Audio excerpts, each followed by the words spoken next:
Welcome to the InforMaven AI Update, a podcast for higher education administrators to discuss the practical use of AI and intelligent agents. I'm JD Mosley-Matchett, the founder and CEO of InforMaven, a company that helps you work smarter by harnessing the power of intelligent agents. And this month, our guest is Dr. Rollinda Thomas, Assistant Vice Chancellor for Academic Affairs at Fayetteville State University. Any advice regarding AI concerns? What advice would you offer an administrator in higher education who's worried about AI?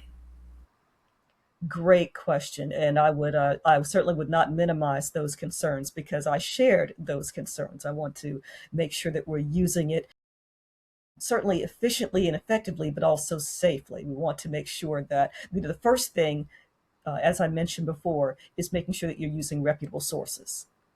The second thing, of course, is security, and that's massive.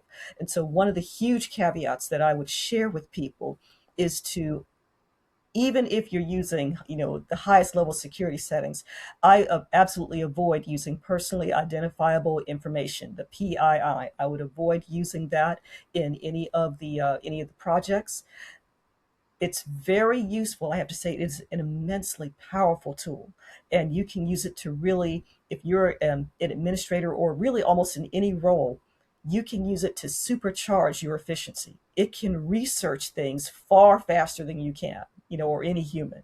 And so it's like having a team of research assistants that can immediately search, volumes of policy for you, and it can give you very useful information.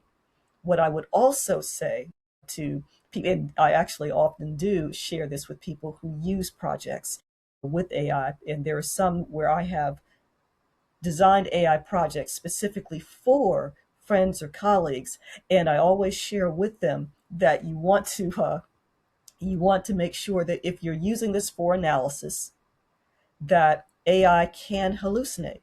And so that's one, if there's one comforting thing in all of this, is that AI is not yet ready to replace us, because it does not have human judgment, and it's not actually thinking when it even though it appears to do so. These are large language models that are giving you the answer that has the greatest statistical probability based on its analysis of a broad range of answers that have been given in the past to similar questions. And so it can hallucinate, it can make mistakes, and you'll have to have enough policy knowledge or background in that area to be able to recognize when something is wrong. And if that happens, that doesn't mean that you're not going to be able to work through it. You simply need to question it well, that, okay, how can you explain that to me again, but share the documentation? What is your source document that justifies that answer? And eventually it can come around to a better, higher quality answer for you. And so I would say that, yes, so you just need to use your judgment, double check anything that you are using, go to the source material. And also, but so it can save you a lot of time, but it doesn't replace you. And you don't want to stand on its statements alone. What is the document? What is the source? And avoid using personally identifiable information. Thank you, Rollinda. I'm truly honored to have you as my final guest on this podcast. You've explained how AI can be practical, approachable, and genuinely useful for higher education administrators. Thank you so much. I appreciate your time. Please visit InforMaven.ai to hear the entire interview.